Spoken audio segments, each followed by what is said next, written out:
Hola, hola, soy Diana Magali Villasanti, estudiante maestra del tercer curso, y hoy te invito a recorrer la historia de la educación en Paraguay a través de tres grandes reformas, la de 1957, 1970 y 1994.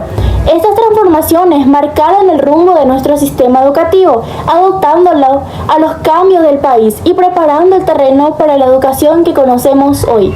Acompáñame para descubrir los cambios y conocer quiénes lideraron estas reformas y cómo impactaron la vida de los paraguayos. Comenzamos con la reforma de 1957, que fue la era de la modernización del sistema educativo. En este tiempo, el gobierno buscó reorganizar y modernizar la educación para hacerla más eficiente y accesible. ¿Cuáles son los cambios realizados? Se adoptó el modelo 633, 6 años de educación primaria, 3 de educación secundaria y 3 de bachillerato diversificado.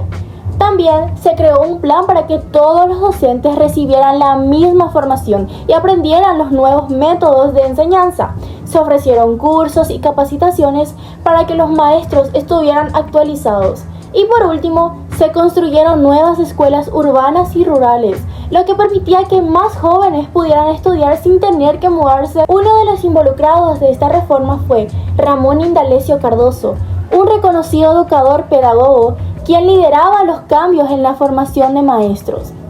Él participó activamente en la elaboración de los nuevos planos de estudios y en la organización de la formación docente para la reforma de 1957.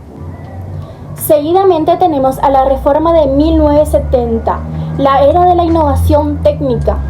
Avanzamos a la década de los 70, conocida como las innovaciones educacionales. Esta buscó alinear la educación con el desarrollo económico del país. ¿Cómo realizaron los cambios? Por primera vez, los estudiantes podían elegir si querían seguir una carrera, un oficio o una especialización técnica. Aparte de las materias generales, se ofrecieron cursos de electricidad, mecánica, administración y otros oficios, permitiendo a los jóvenes especializarse según sus intereses. La reforma buscaba preparar a los estudiantes para conseguir empleo rápidamente y responder a las necesidades de las empresas y la industria del país. Uno de los líderes involucrados fue Alfredo Stroessner, quien en ese entonces seguía con el poder. También, la reforma fue impulsada por equipos técnicos del Ministerio de Educación, quienes diagnosticaron la necesidad de preparar a los estudiantes para la industria y el campo. Y por último tenemos a la reforma de 1994, la era de la democratización.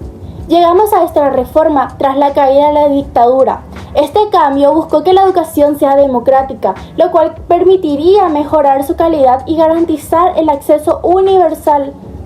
¿Qué cambios se realizaron? Se inició la educación escolar básica de 9 años dividida en 3 ciclos. Esto ayuda a que todos los niños tengan acceso a una educación más completa y continua. También se reorganizó la educación media en 3 años. El nuevo plan de estudios promovió un currículum más participativo y centrado en el estudiante, lo que permite que los alumnos participen más activamente en su aprendizaje. Se fomenta el trabajo en equipo y la reflexión. También se incluye la enseñanza de valores como la democracia, el respeto y la participación ciudadana. Y como dato importante, esta reforma fue la primera en incluir a la comunidad educativa, los docentes, los estudiantes y los padres, en las discusiones escolares. El principal involucrado fue Luis María Argaña, quien en ese entonces era ministro de Educación. Argaña apoyó la apertura de espacios de diálogo y participación de la comunidad educativa, lo que fue fundamental para el éxito inicial de la reforma.